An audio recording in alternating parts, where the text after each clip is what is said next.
gone through the fade. Now, in my opinion, we get to one of the easier parts of all of this. So, first rule of thumb is I never shape up hair that's above, anything that's above a 2. If it's above a 2, not shaping it up. And the only thing that's the exception to this rule that I can think of at this moment is a crop fade, a crop haircut. Crop haircuts are the exception to the rule because it's just a bunch of hair that comes at the front that you shape up and you line up. But anyway, anything that's above a 2. When I'm talking about hairlines, when I'm in this specific course, hairlines are focused more on creating a sharp look.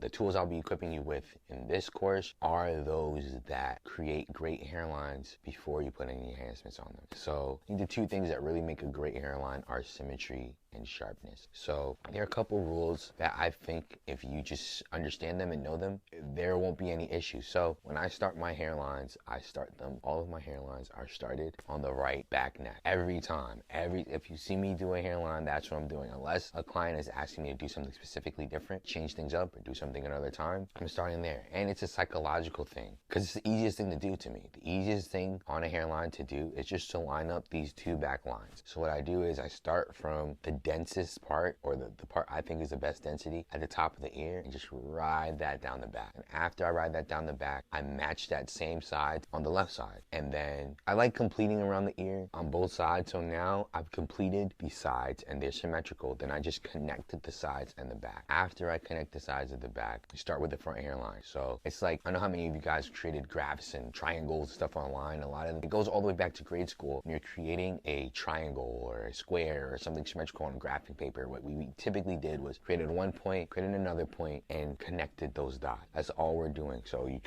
you create a hairline and you complete the back, you're gonna complete the front, and then you connected those two dots, and that's what creates a symmetrical haircut. But there are dots within dots within dots, and you have to understand all of those dots in order to create symmetry. So the first A to B dot connection that I make is I make the first line here, first line in the back right section, then the first line in the second line in the back left section, and then I connect those two dots. That becomes one dot. Then I make a line in the front and finish one side, finish the other side. Then that's another dot that I've created. I've finished those two dots, and that's now one big dot. Now I have a dot here and a dot here. You need to connect those two dots. Now the way you go about doing that is you create the box. Now you have a rectangle of sorts at the front. After you've equated those rectangles, you focus on one side. Create this dot, and you make a line here, create the C cup.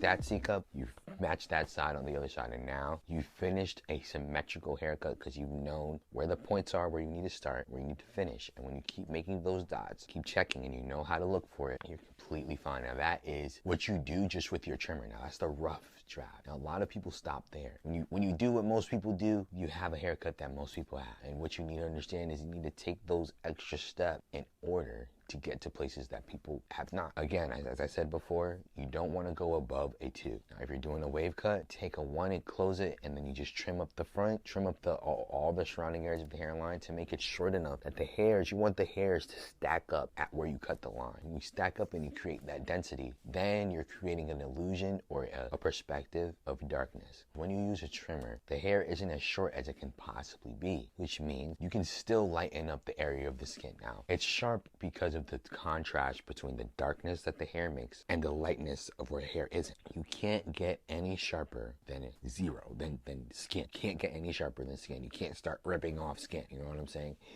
if you can't change the amount of hair you can take off, you have to maximize the amount of hair that you keep on. A lot of sharpness that you see is not really how sharp your trimmers are. That's what a lot of people don't understand is you can take my same trimmers and not create the same line, not because of the sharpness of the trimmer, because of my understanding of contrast. My understanding of contrast has created a sharp hairline. Sharp is not just lightness. It's not just the amount of highlight or ability to take off hair. It's your ability to create contrast. And again, this whole thing isn't filled with step-by-steps. This is literally just trying to transform your understanding of what a haircut is. So after you do the trimmer, you come along with the blade, and then you just do a lineup, and you do a lineup with a blade, and there are certain techniques you can use to help with that. But again, your ability to create a hairline, probably not within how sharp your trimmer is. It's more within how well you can prep the hair to create density that creates an amazing contrast at the point of the